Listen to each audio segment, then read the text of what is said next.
Você já naturalizou a final da Libertadores de um time brasileiro contra um time brasileiro. Você tá achando que isso é normal, né? Mas a verdade é que há pouquíssimo tempo atrás, até ontem, os brasileiros nesse torneio eram um bando de cabaço e os argentinos meio que praticamente faziam o que queria com a gente, na maioria das edições. Tirava nós pra merda mesmo. Mas hoje, aqui nesse vídeo, nós vamos ver a última vez, o momento que o brasileiro deu um basta nessa parada, o ano divisor de água, que a partir dali o brasileiro falou, chega, daqui pra frente é tudo nosso. Ó, vamos combinar uma parada aqui, eu e você.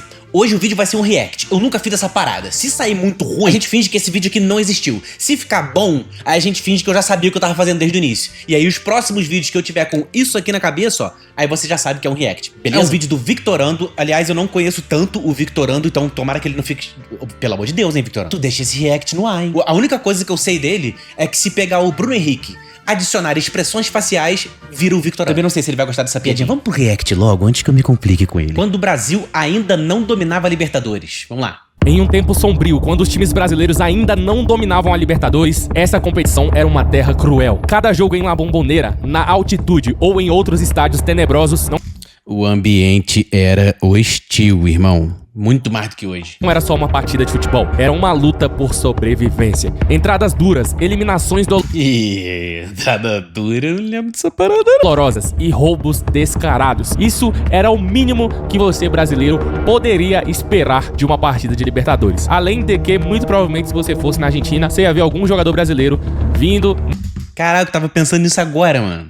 Fora os episódios de racismo que era ainda mais frequentes, apesar de existir hoje em dia. Na câmera e falando que foi chamado de macaquito. Ou algum jogador... Detalhe, esse aqui não é o Pulgar não, né? Brasileiro vindo na câmera e falando que foi chamado de macaquito. Ou jogariam uma banana nele. Isso aí era o mínimo que se esperava de Libertadores, né, mano? Quem acompanhou as eras da Libertadores dos anos 2000 até um tempo recente sabe que eu tô falando, não é nenhum exagero. E é isso que nós vamos ver hoje. O canal aqui, Atacofut soltou um vídeo que tá viralizando aqui na plataforma do YouTube, que é quando os brasileiros ainda não dominavam a Libertadores. Então, mudança de planos, senhores.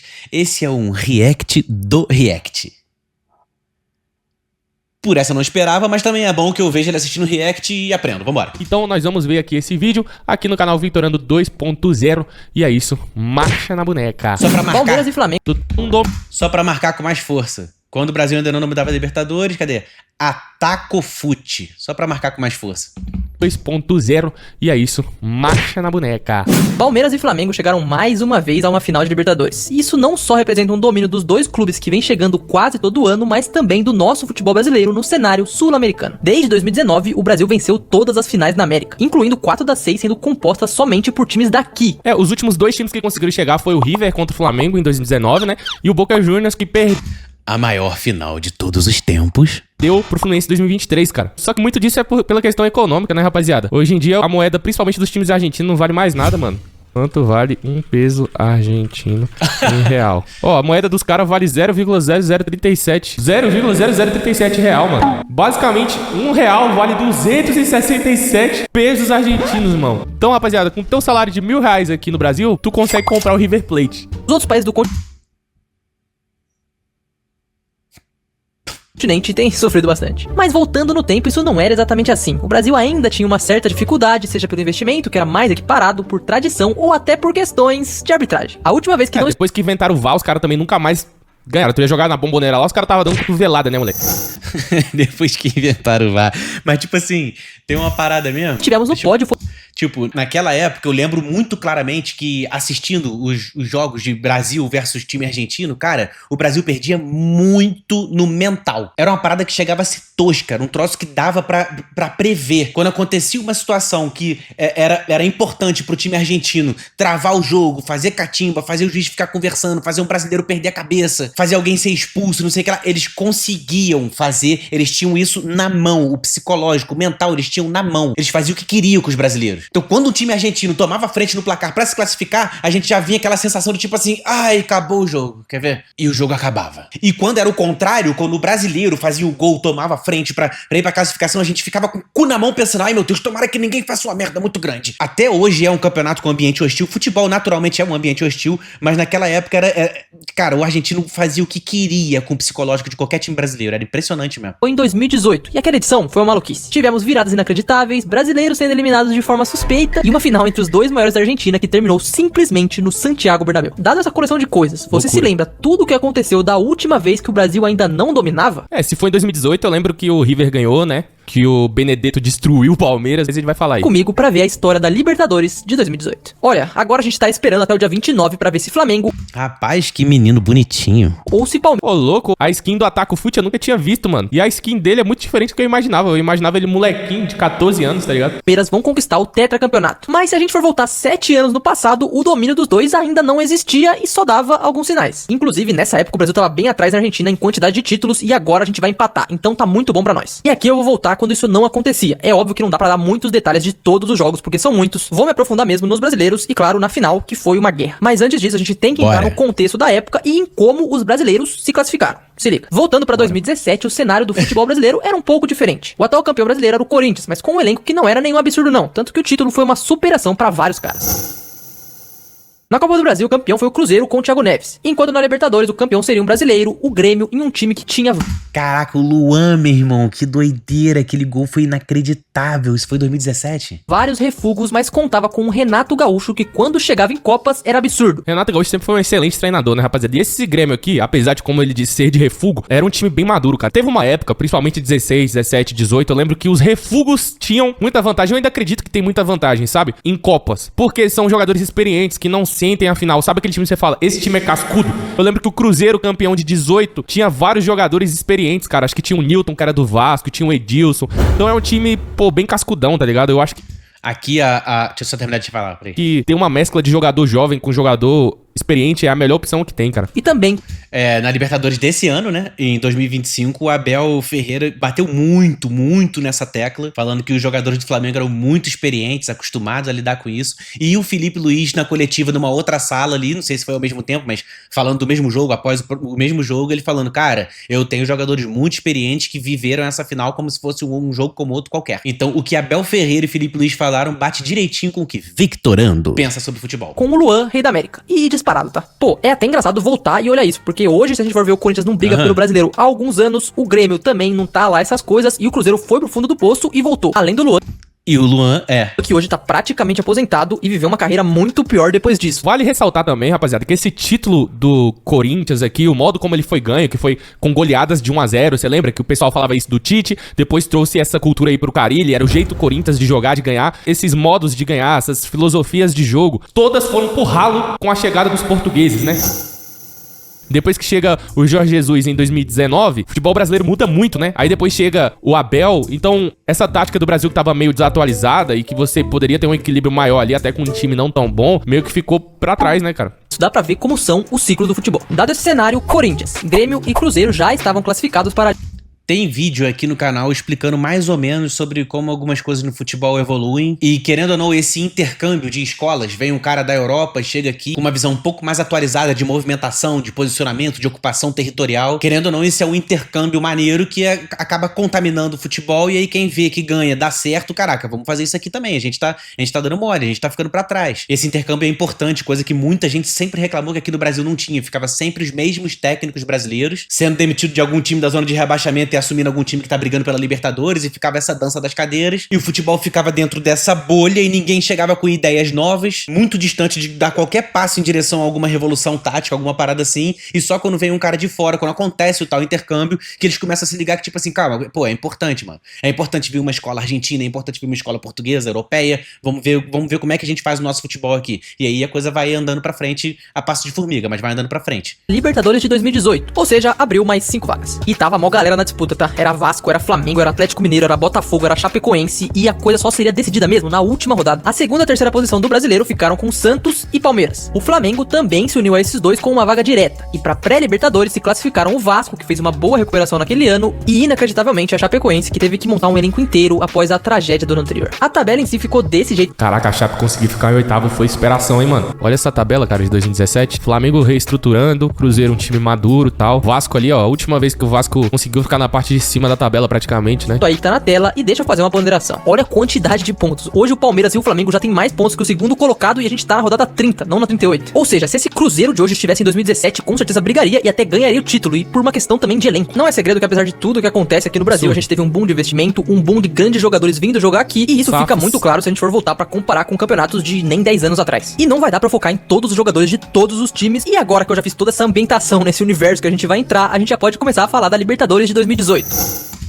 Então vai começar o vídeo agora. Esse maluco tava me enrolando esse tempo todo. Começando pela pré. A Chapecoense, que contava com Wellington Paulista, Márcio Araújo e Apodi, caiu logo no primeiro confronto contra o Nacional do Uruguai. Destaque pro Alan Ruschel, que já estaria relacionado nem 2 anos depois do acidente de avião. Não tem nem como julgar a Chape, porque diante de tudo que aconteceu, só deles terem chegado na Libertadores foi inacreditável. Cara, a Chape fez o que o Mirassol tá fazendo essa temporada, né? O que vai acontecer com a Chape a partir de agora? Por exemplo, se classificaram pra Libertadores, né? É um time que vai vir numa crescente gigantesca. O que vai acontecer com a Chape a partir de agora? A gente pode tentar dizer que é o que aconteceria com a Chape, né? A gente tá tendo uma Chape 2.0, tá repreendido qualquer outra coisa parecida com a Chape, né? De relação em avião, essas coisas. Deus que proteja o Mirassol. Mas assim, futebolisticamente, né, rapaziada? Dá pra gente dizer isso, mano. Agora, sobre o Vasco, a gente tem que conversar sobre eles. Primeiro, passou tranquilo pelo Universidade de Concepción. E com placares expressivos, tá? Tem que respeitar o Vascão. Na segunda rodada da pré, o adversário seria o Jorge Wilstermann. E também não dava pra ser só alegria, né? Primeiro jogo foi show do Vasco. 4-0 em São Januário, com gols de Iago Pikachu, Paulão, Paulinho e Rildo. Aí você pensa, na volta... Paulinho e Iago Pikachu voando. Não tem como complicar isso. Mas é claro que tem. 6 minutos saiu o primeiro gol do Jorge Wilstermann, do zagueiro Zenteno. Olha o tamanho do zagueiro, rapaziada. Eu ia falar isso agora, mano. Que doideira, eu lembro muito desse jogo, cara. Não lembro se ele meteu vários gols ou se ele foi muito importante em vários gols, mas...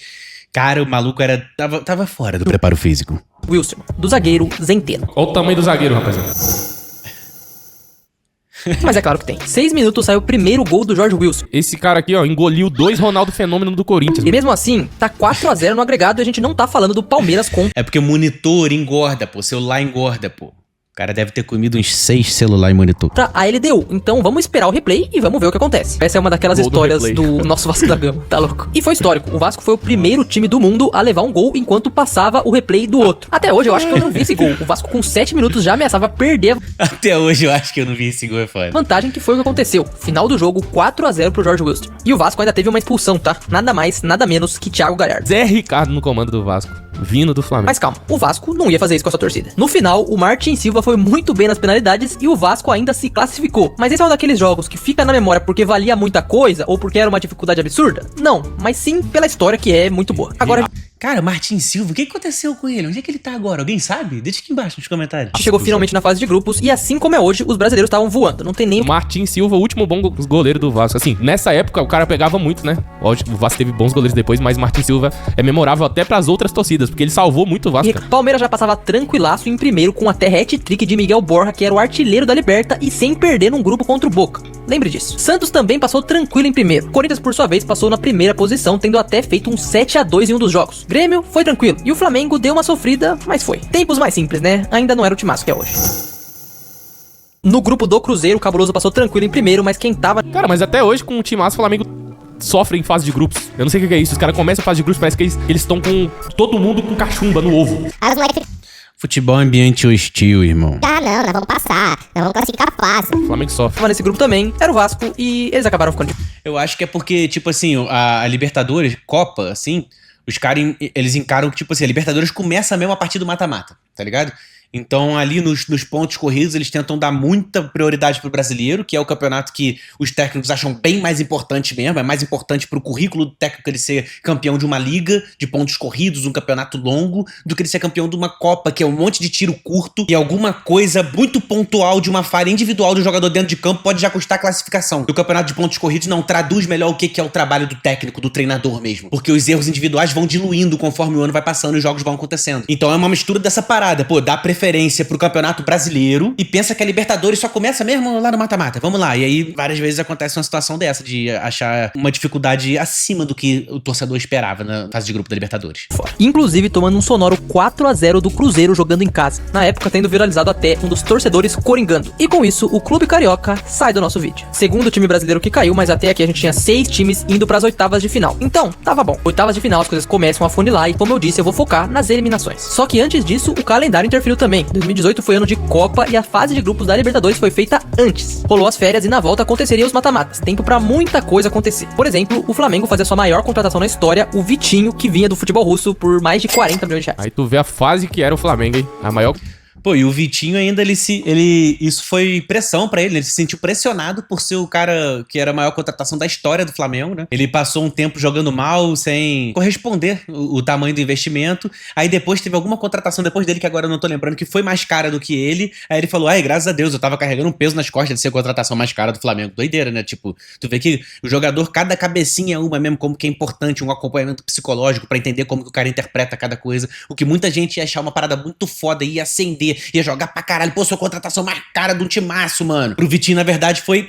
Ai, meu Deus, sua contratação mais cara num time grande. Meu Deus, a expectativa em mim tá alta. E o futebol dele foi abaixo no Flamengo. A contratação da história tinha sido Mortinho. Por outro lado, teve a saída do Vinícius Júnior, Ah lá, tá ligado? O apelido? Mortinho. que nessa mesma Libertadores já começava a ter boas atuações. Ainda tinha um Paquetá que já se destacava como titular daquele time. E pensando na espinha dorsal dos anos futuros, já tinha um Diego Alves, que tinha chegado antes, um Everton Ribeiro, um Diego. E aproveitando que eu já tô falando do Flamengo, deixa eu passar pela parte deles nas oitavas. O time era treinado pelo Maurício Barbieri e já tava muito melhor do que os anos de lama, mas não era lá aquelas coisas. Do outro lado, enfrentaria um dos times mais fortes do futebol brasileiro, o Cruzeiro, comandado pelo consagrado Mano Menezes. E foi eliminado, né? Com show de arrasto. Olha como as coisas mudam. O Cabuloso tinha Dedé, Arrascaeta, Fábio, no ataque, o Barcos, era um time muito copeiro, tanto que Caralho, que timaço. na ida no Maracanã, o resultado foi 2-0 pros mineiros. Gols de Arrascaeta, que hoje está do outro lado da força, e o outro do Thiago Neves, que já era um ídolo. O Fala Zezé era um jogador identificado e um dos líderes no elenco. Que fim levou, né? Jogar Fala, Zé, é um vacilão, né? muito Thiago Neves, sou fã dele, cara. Sou fã dele. Fora de casa, o Flamengo ainda venceu por 1-0 com gol de Léo Duarte, mas não era o suficiente. O Flamengo, que já tinha se recuperado financeiramente e vendido outros jogadores, teria que esperar para fazer mudanças e buscar um resultado melhor no ano seguinte, algo que talvez tenha dado certo. O atual 2018, rapaziada, a torcida do Flamengo não recorda muito bem, eu fiz até um vídeo recente falando sobre isso, foi um ano importantíssimo pro Flamengo, porque o Flamengo ficou no vice-campeonato do Campeonato Brasileiro, o que não acontecia há bastante tempo, né? E na janela de 2017, o Flamengo traz Mancoejo, traz o Ilharão, o flamenguista achou que ia andar, mas não andou. E o torcedor, normalmente, ele desvaloriza pra caramba o vice-campeonato. Muita gente não entende que, tipo assim, você disputar títulos e tá ali nas cabeças, perto de ganhar algum título, é 1000 vezes melhor do que você tá disputando vaga na Libertadores.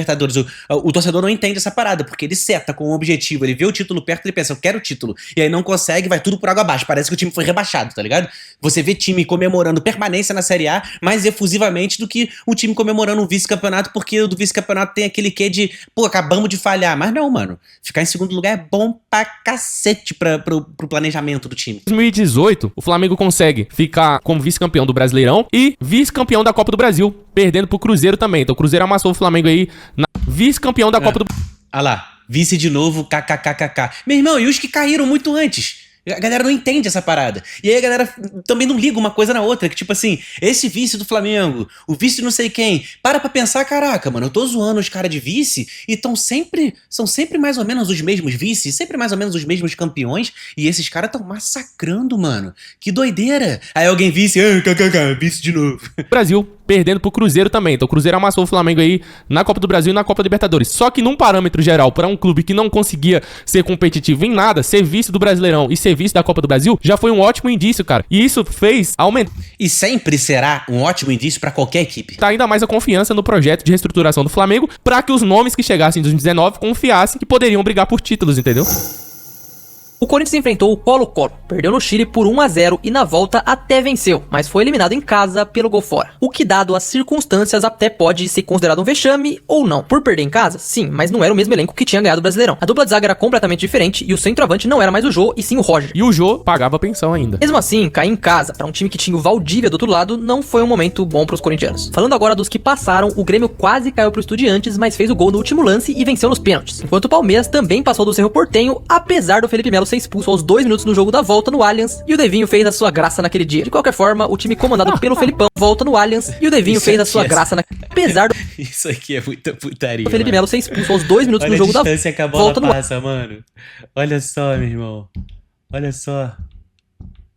A distância que a bola passa. Passou reto, passou batido. E olha o time pra reagir. Olha, a bola já tá saindo do quadro e o Devinho tá com a boca aberta agora, ó. Ai. Olha lá.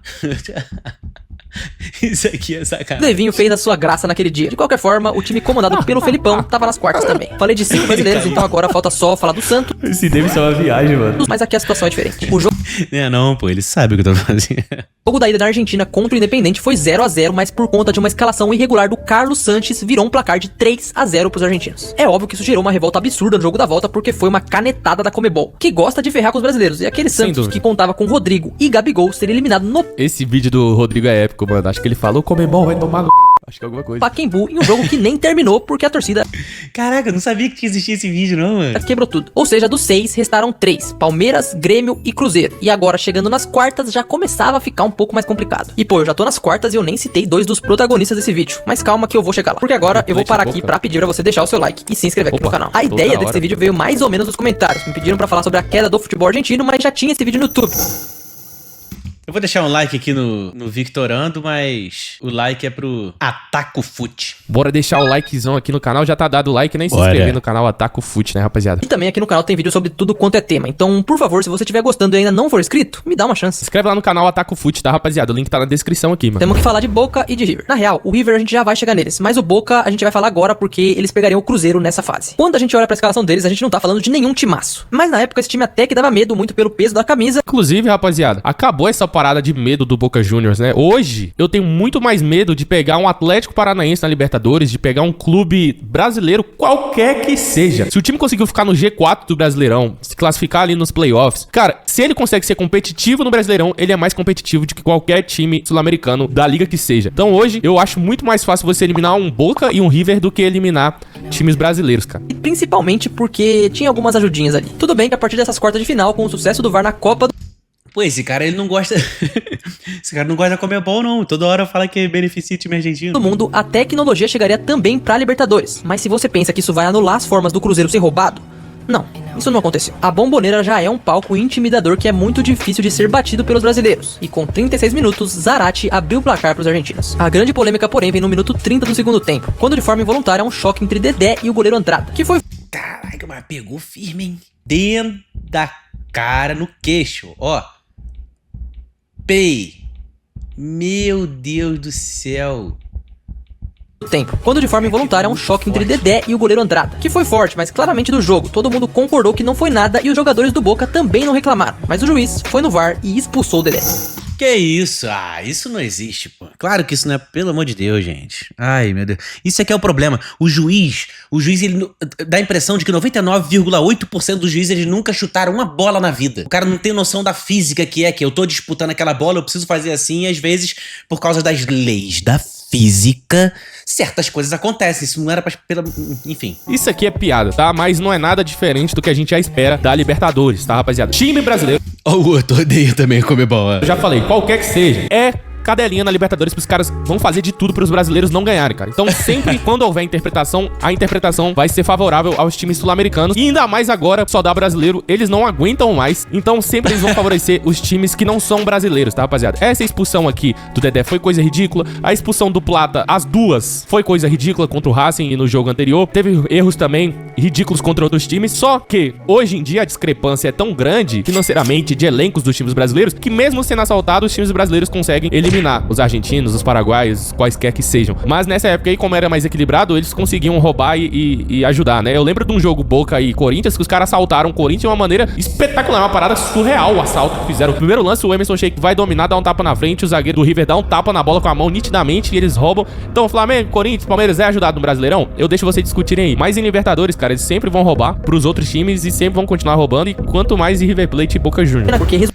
Eu prefiro acreditar que não. O ambiente é hostil pros jogadores e pros árbitros também, sacou? Eu prefiro acreditar que não, porque se eu acredito que sim, isso afeta demais a minha experiência acompanhando a parada e eu não vou nem mais assistir, sacou? Porque eu acho maneiro de ver quais são as soluções que o time acha um pro outro e também os duelos individuais que acabam acontecendo de um jogador e outro, o mental, como que o mental dos jogadores vai evoluindo conforme os lances vão dando certo, conforme os lances vão dando errado, conforme um começa a conseguir entrar na mente do outro e se adaptar àquela situação ali. Eu gosto de ver futebol dessa forma. E aí se o juiz chega e rouba pra um lado, rouba pro outro, cara, destrói a minha experiência assistindo futebol. Pra falar a verdade, eu tenho até dificuldade de entender quem pensa que existe roubalheira de arbitragem sistematicamente e consistentemente durante todos os jogos de todos os campeonatos. Eu até tenho dificuldade de entender como que esse cara acompanha o futebol então, pô. Eu penso que da mesma forma que um jogador vai tentar chutar uma bola pro gol e pega completamente errado, vai longe, às vezes vai até na lateral, o juiz também erra em várias situações. Por motivos diferentes, obviamente, mas erra. O ambiente é hostil pra todo mundo. Tá todo mundo afetado ali e nervoso. Chutou no 2x0 que o Boca fez depois e todo mundo concordou que não foi nada tão absurdo que o cartão foi cancelado pro jogo seguinte, mas a merda já tava feita. Beleza, o Dedé ia poder jogar, mas e o resultado do jogo? O gol foi depois, então o Cruzeiro foi assaltado. Na volta não adiantou a festa da torcida, o Cruzeiro só empatou e o Dedé inclusive foi novamente expulso, dessa vez de forma justa. Mesmo assim, aquele time viria a vencer o bicampeonato da Copa do Brasil.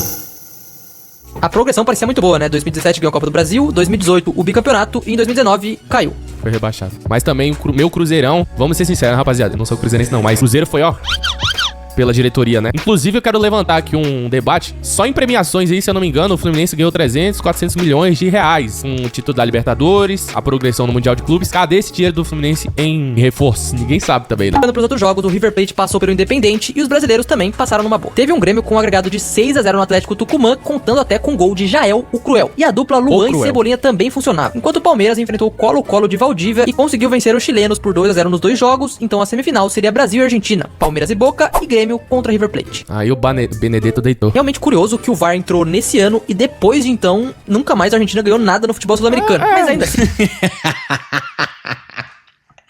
Ai, meu Deus do céu. Sim, esse início do VAR aqui ainda conseguia ser ludibriado, então não importa. E o cenário do Grêmio é impressionante. O que o Renato fazia com aquele time é outra parada. A escalação da ida da semifinal do meio pra frente não é condizente de um time semifinalista, mas o Grêmio era extremamente cascudo e no modo do meio pra frente... Marcelo, Léo Gomes, Jeromel. Pô, Jeromel e Kahneman, Bruno. Ele é bom, pô. Lateral esquerdo tá bem. Michel, nem lembro. Cícero, Michael, Alisson, Ramiro. Não é condizente de um time semifinalista, mas o Grêmio era extremamente cascudo e no Monumental venceu por 1x0. E diferente do Boca, que contava um pouco mais com a camisa, esse time do River era forte sim. Tinha um Borré que vivia... Não lembrava, mano. Venceu lá, meu irmão. Esse é o melhor momento. Tinha o Lucas Prato, que era um bom atacante. Nossa, o Lucas Prato massacrava essa época. O meio-campo tinha Quinteiro, que é um cara de muita qualidade. Tinha o Nacho Fernandes em seu melhor. Esse aqui jogava demais. Ele, o Escoco, pelo amor de Deus, eu parava pra assistir o Escoco jogar. Bota fé. Tudo isso comandado pelo, na época, muito temido Marcelo Gallardo. E a volta na arena do Grêmio tava em aberto, até porque o Grêmio tinha algumas ausências, incluindo o Kahneman. E o Grêmio, mesmo remendado, abriu o placar. Léo Gomes fez aos 36 minutos, tudo estaria encaminhado até o minuto 82. Lembra que eu falei que o VAR não faria tanta diferença?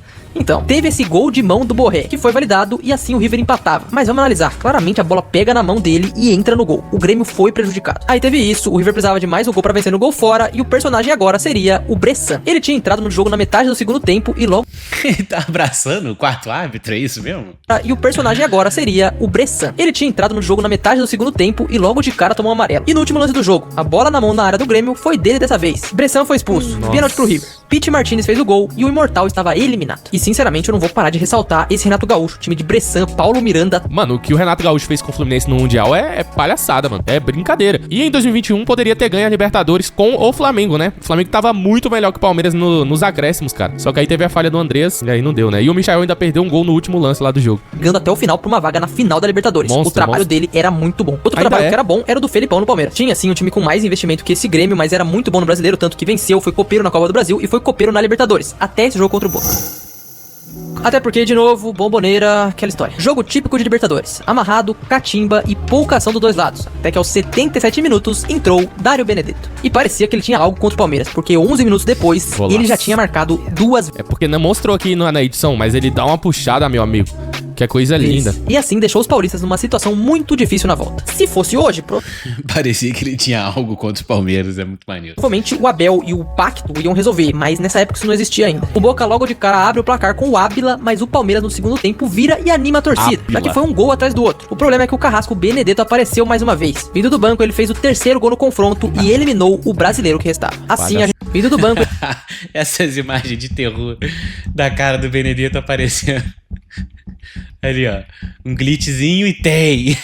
Terceiro gol no confronto e eliminou o brasileiro que restava. Assim a gente acaba com a parte dos brasileiros nesse vídeo e a gente teria uma final talvez não interessante pra nós, mas que seria uma guerra. Não, mas foi muito interessante, pô.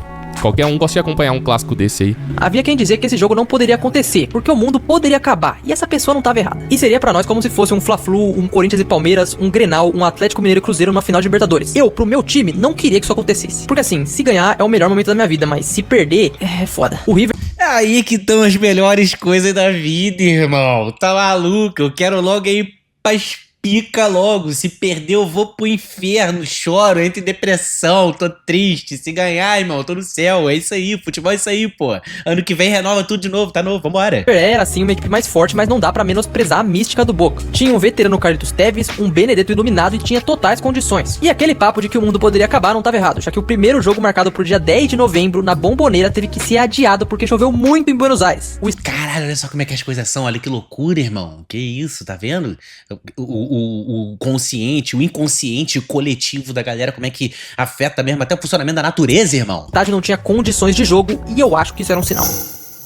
Também acho. Mesmo assim, numa festa absurda dos torcedores do Boca, o jogo rolou no dia seguinte. Ábila abriu o placar pro time da casa, mas o River não estava morto e empatou com o Lucas Prato 1 minuto depois, calando a Bombonera. Só que se tinha uma estrela que brilhava naquele lugar e naquele momento, era do Benedetto. Depois a gente viu a queda desse jogador, que nem é mais tão bom assim. Cara, o que aconteceu com o Benedetto, hein? Deixa eu ver aqui. Eu ia perguntar isso... Nossa, muito obrigado. Eu ia perguntar isso agora. Benedetto Transfer Market. Ele veio do Arsenal Sarandi, aí foi pro... Olha o tanto de clube que ele passou, cara, antes do Boca. Na verdade, ele chegou em 2016 no Boca Juniors, ficou até 2019, depois foi pro Olympique de Marselha, obviamente, depois do que ele fez na Libertadores, a Europa abriu as portas, não rendeu no Marselha, foi pro Elche da Espanha, do Elche foi voltou pro Marselha, foi pro Boca Juniors de novo, ficou sem clube. Foi pro Querétaro, o time que contratou o Ronaldinho, né, em 2013, se eu não me engano, ou 12. E aí, do Querétaro foi pro Olímpia e agora tá sem clube. O Benedetto tá sem clube, cara. Benedetto, idade, 35 anos. Ah, tá bom, teve uma boa carreira, bem. Mas foi ele quem virou esse jogo e era o grande nome desse time, o grande personagem de um Boca nessa fase final. Mesmo assim, não foi o suficiente. Com um gol contra de esquerdos, o River empatou no segundo tempo e o resultado final era um 2-2. Uma curiosidade é que por uma posição que ocorreu na semifinal, o Gadiardo não pôde nem estar no estádio nesse jogo. E o resultado parecia bom para o seu time, já que ele comemorou muito com a torcida no que eu acho que é um lugar aleatório. Tudo em aberto, a decisão aconteceria no dia 24 de novembro, 13 dias depois. Só que aqui a gente precisa sair do dentro de campo pra entrar em algo mais criminoso mesmo. Primeiro, pra entender isso, a gente tem que entender que River e Boca são na mesma cidade. Então era sim um jogo difícil no policiamento, até porque são as duas grandes torcidas dali. Os dois estádios são próximos e a guerra entre os clubes pode se estender pra Ai, cuidado com o que vai falar, hein? Eu sou sensível. fora dos gramados. O que aconteceu? A torcida do River apedrejou o ônibus do seu rival e deixou vários jogadores feridos, o que foi um grande escândalo na época, fazendo com que a Conmebol fosse obrigada a adiar mais uma vez pro dia seguinte. Meu Deus, O cara. Boca, por sua vez, foi contra. Usando o Tevez como porta-voz, eles trouxeram a situação toda à imprensa e disseram que a condição de jogar naquele estado era desumana, e a Conmebol se viu numa péssima situação. O estádio Porra, inacreditável. estava cheio no dia seguinte, mas a partida não ocorreu, e parecia que seria impossível realizar esse jogo na Argentina. A polícia não tinha como garantir a segurança, e a Conmebol decidiu para que a sede fosse alterada. Mano, é porque é uma parada que mexe tanto com o ego, com tudo do ser humano, sabe? Com raiva, com ódio que tem do outro time. Ficando, obviamente, nada justifica. Mas as pessoas meio que viram animais mesmo, mano. Vira animal e, mano, tem que tratar igual trata animal, irmão. Afastar, botar uma cerca e tal, tirar daquela muvuca ali, porque senão, filho, imagina, se esse gol fosse lá, mano, ia dar... Com certeza ia dar uma grande cagada, porque imagina, tipo assim, beleza, o time ganhou, o time que perdesse, irmão, ia querer sair na briga, o que ganhou ia provocar. Nossa senhora. É, e aí a gente ainda se considera a raça mais evoluída que está presente aqui na face da Terra, né? E aqui os caras devem ter pensado, vamos colocar essa final no Brasil ou em Montevidéu? Não, foi na Espanha, no Santiago Bernabéu. E essa oficialmente foi a última final de Libertadores que teve 2 jogos na final, mas eu considero como se fosse uma final única, porque olha a situação, né? Ia ser um jogo a mais de 1000 quilômetros e também o resultado do primeiro jogo foi um empate. Então tudo que acontecesse em Madrid ia decidir o campeão. Tomara que esse argentino nunca volte a ganhar, né? O Brasil ganhando é muito melhor. Mesmo assim, a FIFA ainda tinha medo de que acontecesse algum problema e os dois presidentes foram obrigados a participar de um programa da final pra fazer uma cordialidade. Assim, no dia 9 de novembro, quase um mês depois do primeiro jogo, River e Boca se encontravam no Santiago Bernabéu na Europa, pra decidir a maior final da história daqueles clubes. Nas arquibancadas, figuras ilustres. Dybala, Messi e Griezmann. E finalmente, depois de vários problemas, várias decisões questionáveis e vários conflitos até legais, teríamos o campeão da Libertadores daquele ano. No jogo, o Benedetto fez seu 5º gol na Libertadores, sendo todos marcados a partir da semifinal. O cara tava absurdo. Só que ele se zicou quando foi provocar na comemoração e o River virou aquele jogo pra 3-1. E assim, após muito tempo de espera, o River Plate levava a glória eterna, de uma forma totalmente inesquecível. Depois disso, eu acho que a farra acabou também. Que loucura, né? Cara, que título maneiro, mano. Cara, muito maneiro esse vídeo. O nosso time times brasileiros começaram a ficar mais forte, mais investimento e a gente começou a dominar. Quem quebrou o River foi o Flamengo em 2019, daquele jeito. Qualquer cenário possível indicaria o River como campeão da Libertadores 2019, né? Porque foi um roteiro, assim, mágico do Flamengo conseguir empatar e virar no mesmo segundo. Mas o River era um forte candidato a ter conquistado o bi da Libertadores. E aí, daí de lá pra cá, não deu mais. Os brasileiros cresceram muito economicamente, né, cara? Botafogo de 2024 mesmo campeão, pô, John Textor injetou grana pra caramba. E é muito melhor você injetar grana no Brasil do que na Argentina, né? Aqui tem mais de 200 milhões de pessoas, tem torcidas muito apaixonadas, então dá um retorno financeiro gigantesco. Fluminense bateu Boca, que voltou à final em 2023, de um jeito que só Deus sabe, porque aquele time era horrível. Adivinha, e esse ano o Flamengo ou Palmeiras se tornarão o primeiro tetracampeão no Brasil. Mas acima disso vencerão a 25ª edição dos clubes brasileiros, empatando com os argentinos. E vamos combinar que é muito provável que a gente passe eles também no ano que vem. Nessa época, até 2018, quando o time brasileiro pegava um gringo, até dava mais medo. Hoje em dia é uma coisa mais entre a gente aqui. Hoje a diferença de investimento é muito grande, os nossos times são mais estruturados, são mais fortes, tem mais dinheiro e até o fator VAR também, né? Mesmo Pô, vamos pegar o Mirassol, que é um clube aqui do Brasil que tá crescendo agora. Mas eu acredito que hoje o Mirassol tem uma estrutura melhor que a do Racing, por exemplo, ou de um Vélez Sarsfield, ou de um Emelec. Entendeu? Eu acredito que sim, cara. A parada do Mirassol foi que, cara, se eu não me engano, isso é uma loucura, mano. Se eu não me engano, foi a venda do Luiz Araújo pra algum time. Tipo, o Mirassol tinha uma porcentagem do passe do Luiz Araújo. Quando o Luiz Araújo foi pra Europa, aí o Mirassol ganhou uma bolada gigantesca. E eles pegaram aquela bolada gigantesca e pensaram assim, cara, já sei, vou investir no meu CT. Vou investir aqui nos bastidores do futebol. E aí o Mirassol foi subindo até esculachar aqui na Série A de 2025. Bizarro essa parada, essa história é bizarra. O Brasil aqui cresceu muito no futebol. Tá muito difícil pros outros clubes sul-americanos se igualarem. Até pelo tamanho territorial do Brasil, cara. Cada estado do Brasil é maior que um país, cara. Por exemplo, sei lá, mano, pega aí Goiás, sei lá, Mato Grosso. Pô, Mato Grosso, vou ver aqui pra eu não falar besteira. O pessoal da geografia vai me xingar. Tamanho Pode falar besteira à vontade, minha flor. Territorial do Mato Grosso. Ó, 903.353 quilômetros. Tamanho territorial da Argentina. É, 2 milhões de quilômetros. Falei besteira pra caralho. Mas também Argentina, caralho. Mas deixa eu ver aqui, Chile. Aí, ó, o Mato Grosso é maior que o Chile. Então, assim, falei besteira, falei. Mas não dá pra me chamar tanto de burro, né? Tem vários estados do Brasil que são maiores que países, né? Deixa eu ver aqui. Ninguém que tem um canal desse tamanho e que se comunica com tanta gente é burro, meu filho. Pelo amor de Deus, né? Maior. Se faz de burro no máximo. Maiores estados em território do Brasil. Amazonas, o Pará. Olha, ó, o Pará é gigantesco, moleque. Nossa, o Pará é inúmeras vezes, são 10 vezes maior que o Uruguai, mano. Não era pra haver disputa, né, rapaziada? A última vez que não tivemos brasileiros na final foi nesse 2018, em uma situação totalmente atípica. Gols que aconteceram no replay de outros, times perdendo por uma decisão judicial, expulsões que voltaram atrás, jogadores sendo completamente iluminados, e até uma final no Santiago Bernabéu, na Europa. Sem dúvidas, essa edição foi histórica. Muitos times grandes e competitivos. E depois disso, o Brasil reinou. Pra final desse ano, os 2 melhores times da América se classificaram. E não parece que esse cenário vai mudar tão cedo. Palmeiras e Flamengo vivem um momento absurdo no Brasil e acima disso na América do Sul como um todo. Resta ver qual vai ter a glória eterna dessa vez. Você provavelmente pode já até ter se acostumado com a dominância dos clubes brasileiros. Hoje pode parecer normal, mas o que você viu nesse vídeo foi a última vez, quando o Brasil ainda não dominava a Libertadores. É, o Flamengo com o Lincoln também querer ser campeão de Libertadores tá de sacanagem. Muito maneiro relembrar disso tudo, muito maneiro. Nossa, eu não lembrava de sei lá, 95% daquelas paradas ali. E eu sigo com a mesma visão. Os times argentinos massacravam os times brasileiros em coisa psicológica. Eu esperava fazer um react do Victorano, acabei fazendo um react do react, a parada ficou muito confusa, mas gostei muito dos dois. E se você também gostou, deixa aqui embaixo nos comentários, que é importante pra gente saber disso, e marca a gente em um vídeo ou outro pra gente reagir também. Um abraço.